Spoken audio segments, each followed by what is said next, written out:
complicated than it looks.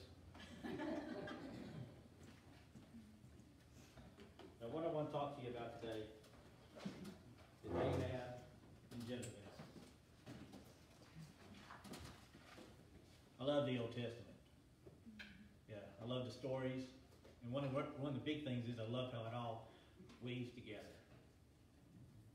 And so I might have been a little bit ambitious today by trying to get a little bit into this one, but it all intertwines. Now, we all know about Jezebel. Jezebel she was basically a Phoenician princess, okay? Her father was king, and his king is Sidonian. He was a king, he's also a head prophet of Baal. So we get a picture of her, and Sidonia is right up the coast, north of Israel. And it's a big port thing. So she was used to all these goods from all over the world. If you've ever read about the Phoenicians, they're fascinating as far as their trade. That's what they're known for, is trade. So she had all the luxuries that could be given. Now, Israel wanted to be allies with Sidonia. So what they did was they had a marriage. You see this all through history, all through the Middle Ages and everything. That's how you strengthen alliances, arranged marriages. So she was given as a bride to Ahab, king of Israel, who was the heir to Israel. Now, Ahab, there's a lot of difference between Israel at that time and the Phoenician Empire. It'd be kind of like the Pleasant Grove homecoming queen marrying the president of Hook's ag department. Okay? She was kind of stepping back a little bit.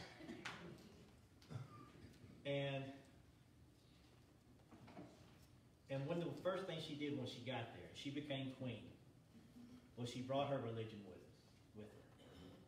Now, God has warned us several times about this. He warned the Israelites. It just wasn't a good thing. He did not want us the Israelites, to marry into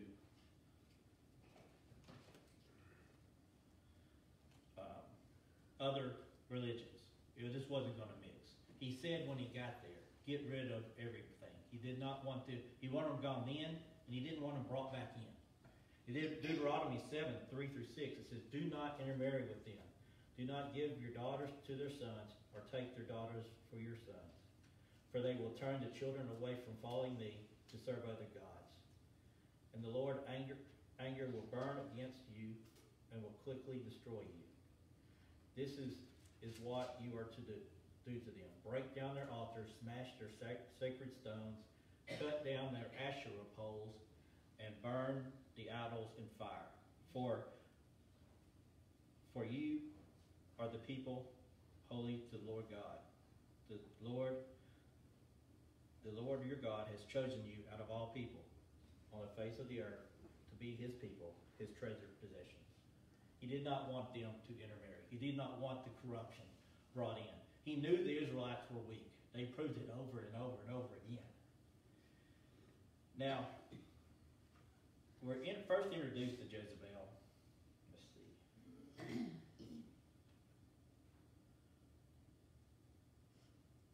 It says, in the 38th year of Asherah, king of Judah, Ahab, son of Omri, became king of Israel and reigned in Samaria over Israel 22 years. Ahab, son of Omri, did do more great evil in the eyes of the Lord than all those before him. He not only considered the trivial to commit the sins of Jeroboam, son of Nebat, but he also married Jezebel of Ethbaal, king of the Sidonians, and began to serve Baal and worship him.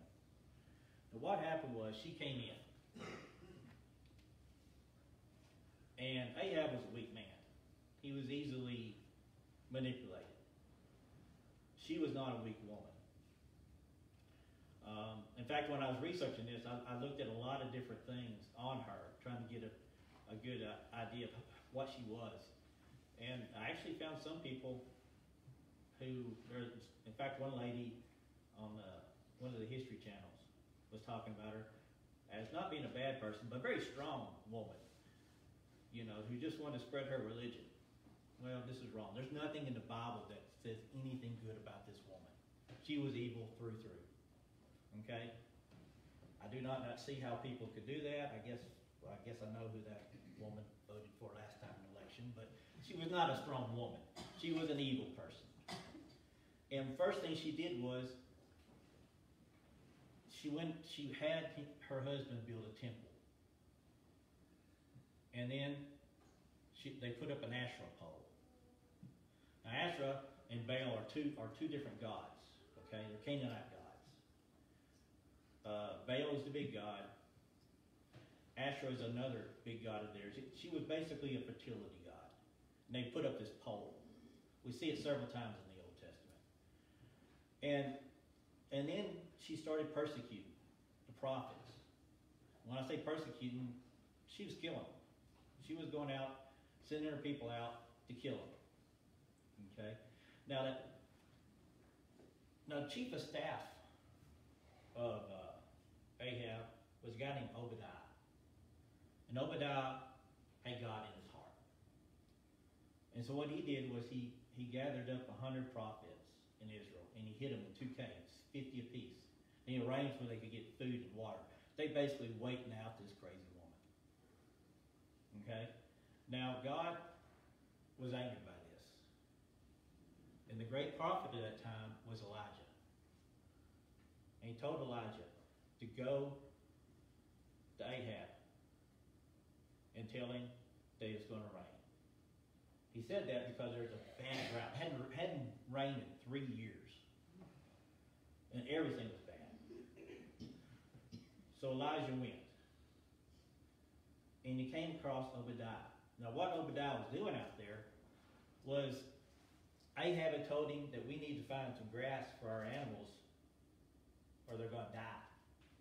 So to cover more area, Ahab took over half of the place, and Obadiah was looking at the other half, looking for some grass anywhere. Well, he come across Elijah. He falls down on his knees.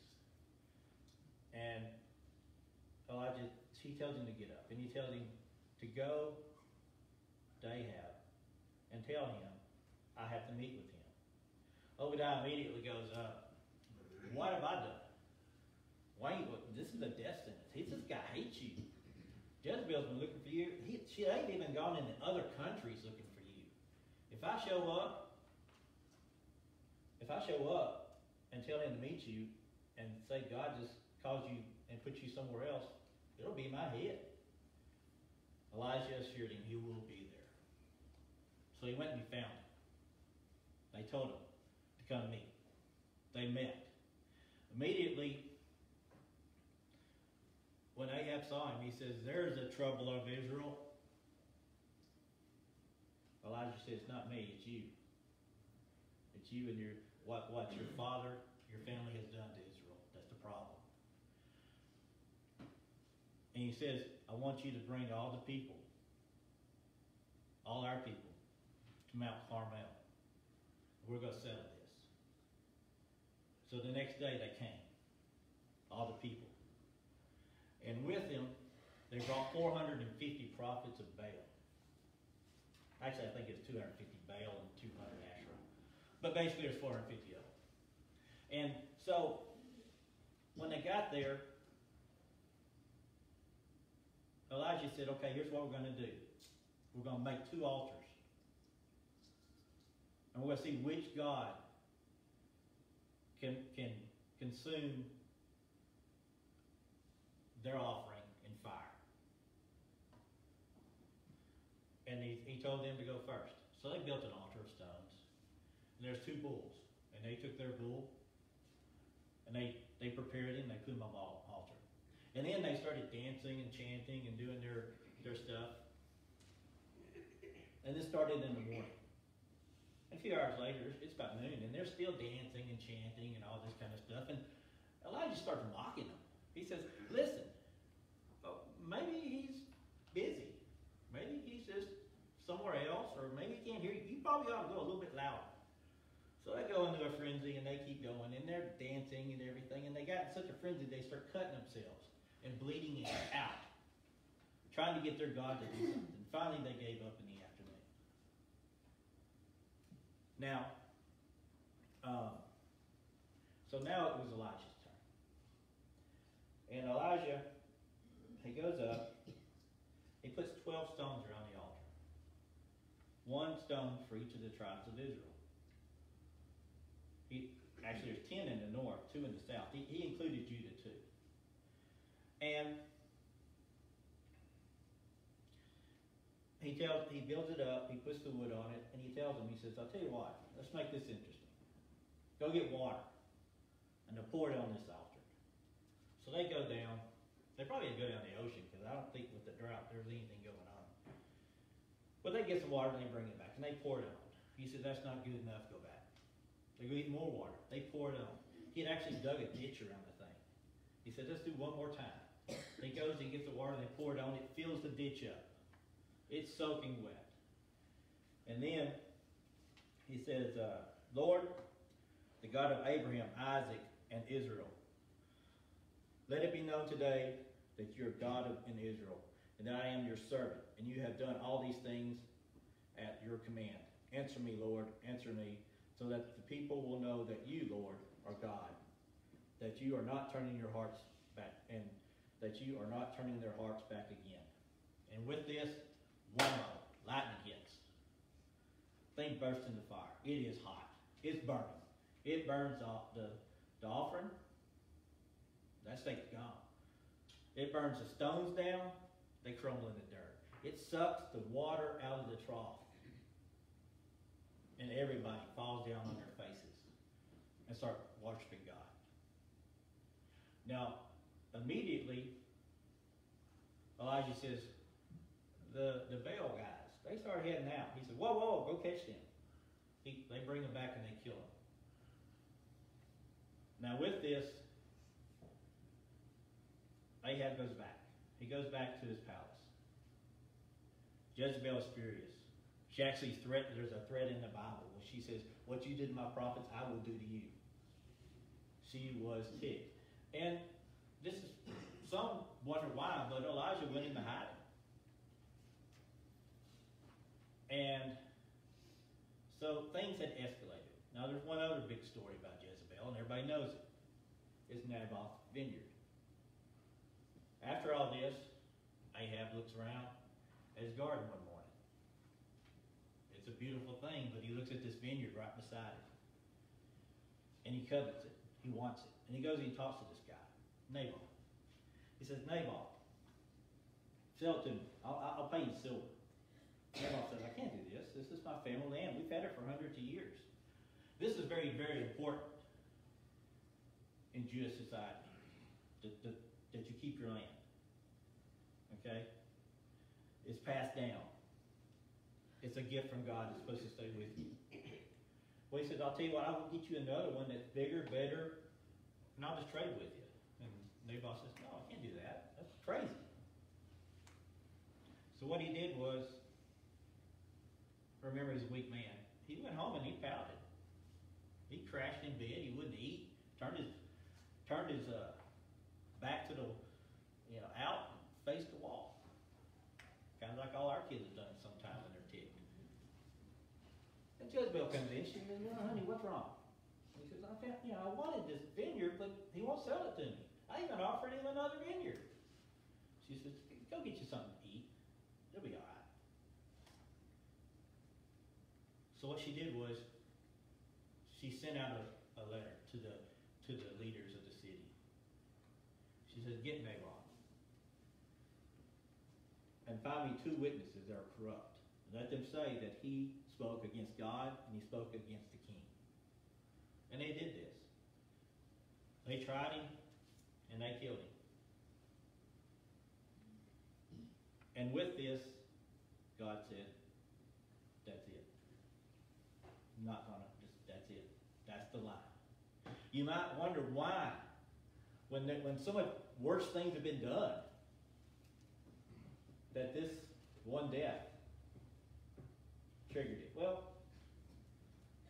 when you're upset, that there's always that final straw.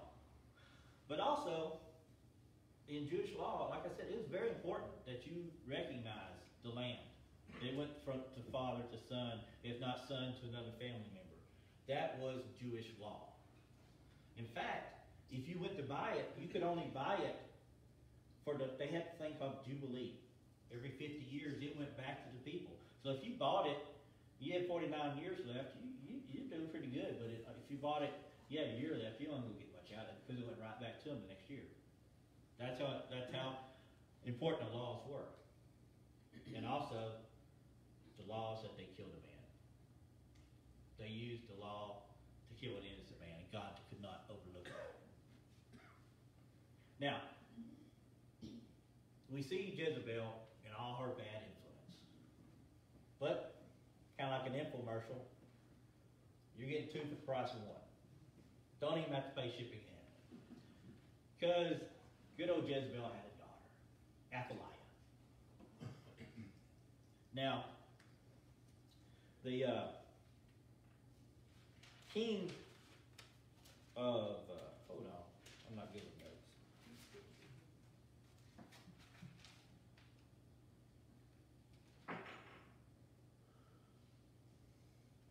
The king of Judah was Jehoshaphat.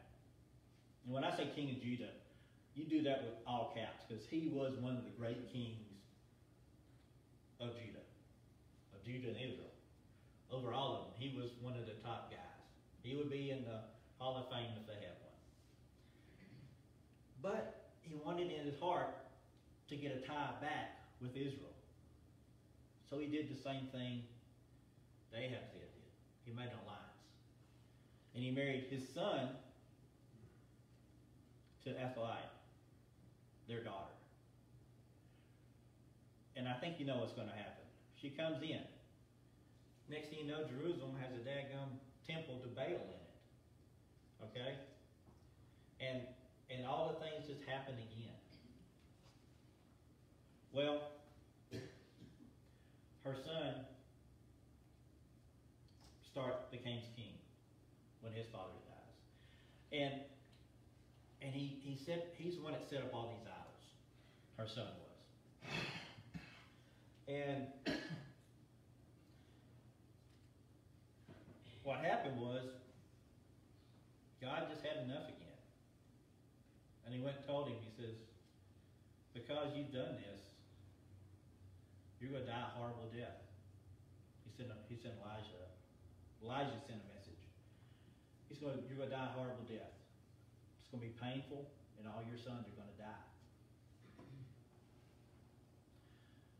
So, right after that, Judah starts losing battle after battle. And in these battles, all his sons die. Except for one, the youngest one. Within 2 years, he dies of a horrible stomach disease. Dies in agony. So we have Baal in Israel. We have Baal in Judah. Everything's wrong. Then, when God said enough over the vineyard, he sent Elijah. He told Elijah what to do. Elijah sent a son of a prophet to a guy named Jehu. He says, you'll find him talking to his friends. And Jehu went, and he found him, and they went to a house to talk. And immediately he pours oil on him, and he says, you're anointed the king of Israel. He says, you're supposed to go and wipe out the whole lineage of Ahab. All males must go, and Jezebel shall be eaten by dogs. And with that, he opened the door and ran away, just like he's told. Now, Jehu's sitting there scratching his head going, wow, that came out of nowhere. And he goes back out, and his friends over like, what did that crazy prophet say? He says, you know how they are. They go on and on about nothing. And they knew something was up. They said, "You're not telling us the truth. What did he say?" And they said, "Well, he did say one interesting thing. He says, he poured some oil on me and told me I was king of Israel." At that, his friends, who were the commanders, they threw down their coats and they fell down and they said, "Long live King Jehu." And they immediately start going and planning to overthrow Ahab. And Jehu immediately said, nobody leave. So that whole little town was a guard. They didn't want anything to get out because surprise is the only thing he had. And they go and they go to the capital, Samaria.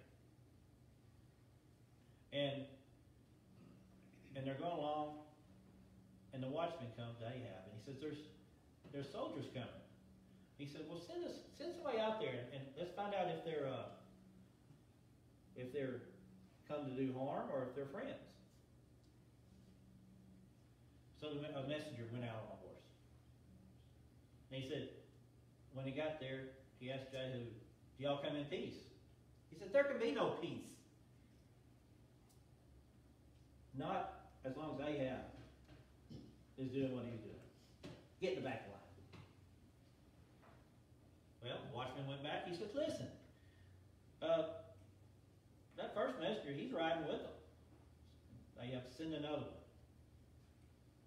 So, they sent him out.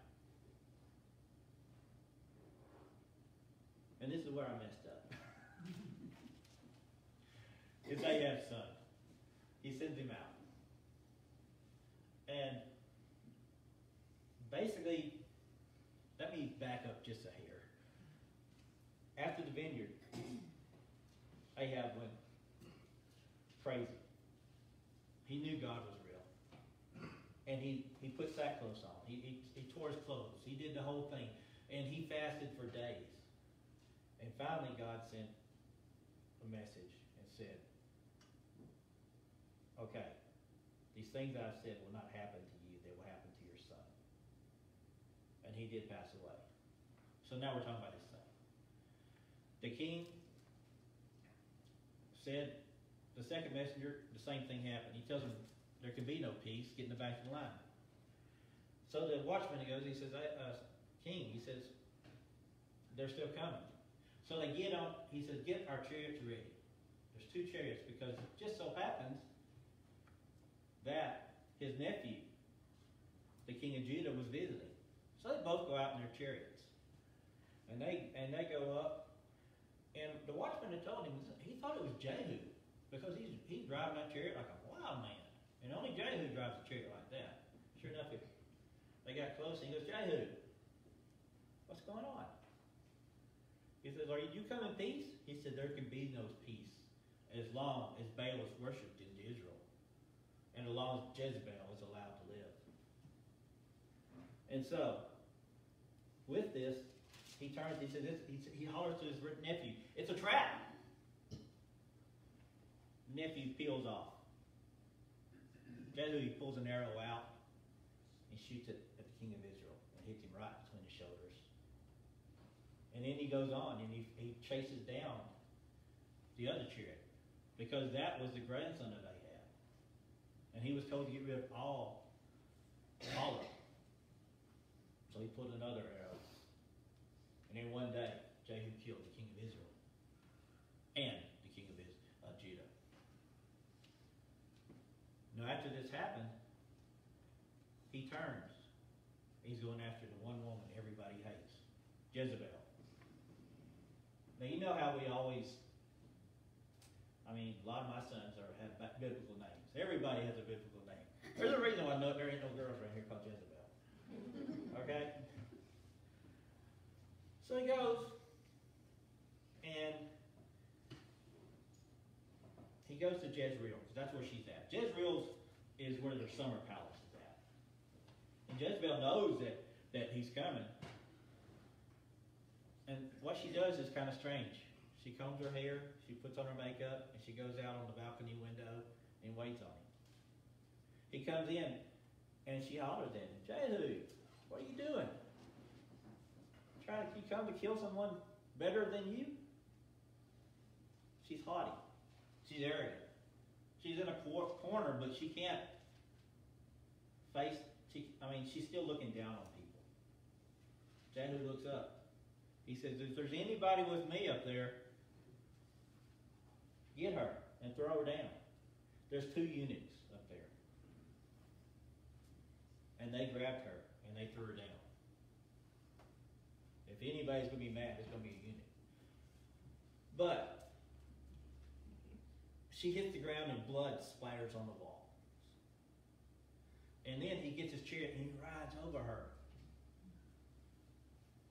This is in that area of the country, you always hear how, you hit somebody with their shoe or showing the bottom of your foot is a big disgrace. This is basically it. He's doing disgrace on her. He runs over her. And he gets out and he goes in to eat. Calmly. After a while he goes, hey, she was a queen of Israel. She deserves to get buried. He sends some people out. They go out and they come back and they said, listen, all we found was the skull, her feet, and the palms of her hands. That's all that's left. The dogs have ate her up. And Jehu says, that's right. Elijah did say that. And looking at all this, I saw where at one point somebody was witnessing to a bunch of tribal headhunters in Africa. When they read him this story, it was like they said, okay, I believe you. He said, that's what really happens when wild dogs get a hold of somebody. That's what they leave. And I thought that was real strange. But at this point, Jehu decides to go further. Okay? And he sends word to the temple of Baal. And he says, hey guys, Ahab worshipped Baal a little bit. I'm all in. I love me some Baal. In fact, I'm the new king. We're going to have a party. We're going to worship Baal. Have everybody meet in the temple. So everybody all around that worship Baal, they come in. And they're going to have a big Baal party. And he gets up there and says, now listen, if you see any of these Jews around, you kick them out. This is our party. Trying to make sure nobody but the Baal people are in there. And then they start doing their altars, and they're making it, and they're getting all busy. He goes outside to the soldiers and says, okay, go ahead and kill them. We wipes them out. Okay? And then he sent to Samaria a word. He says, listen, y'all have chariots, y'all have soldiers, y'all have big walls, y'all have the sons of Ahab, send them out. Let's do it. We're going to do it. We're going to do a fight. We're going to do it. It's on. They said, word, we don't want to fight. You can be our king. He said, well, send me the 70 heads in individual baskets of his son. And he did that. So he did what God said. He wiped out the lineage of Ahab. And God blessed him. He said, your family shall reign for 4 generations. And he reigned for 28 years. Now, real quickly, we still got Athaliah over there. Athaliah, her boy went out to visit his uncle. He never came back. What did she do? She thought she'd make herself queen. But she knew that Judah liked to have their kings from the line of David. And her husband had a lot of wives. So she told her soldiers to go where the babies were and kill all her granddaughters, all her grandkids, so that there would be nobody brought up to her. Now she had a daughter, not her daughter, but it would be a stepdaughter. And this daughter married. She was a godly woman. She married the high priest. And Jehoiada. We'll go with that. Jehoiada. Well, what she did was she went and when she heard this, she ran in there. She grabbed one baby, about a year-old boy, and she runs out the back right when they're coming in. And everybody else is slaughtered. She has that one. And what do? They hide the baby in plain sight. They put it in there in the temple. And Jehoiada raises it in the temple, which is not unusual for people to send their children to be raised by the priests. When he was about 7,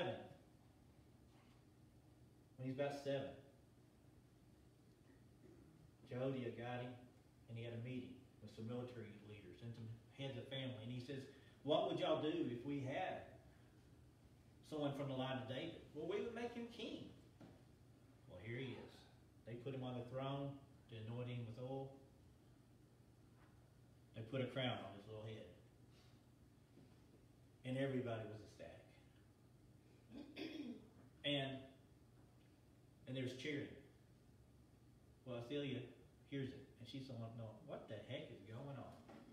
So here she goes into the temple. She sees him up there in the place where only a king should sit.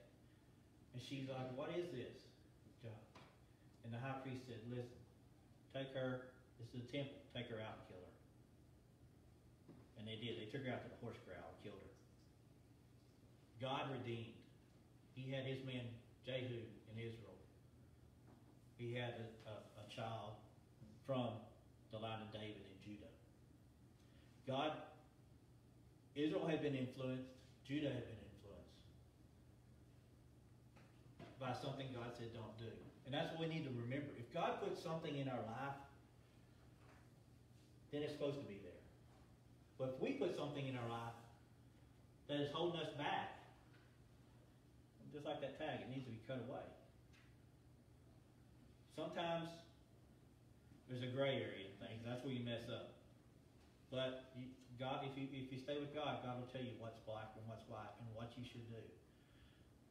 We witness to everyone, but we do not let them hold us back. It's our way. It's God's way. And if it's going to hold you back, it's time to cut it off. And that's all I got.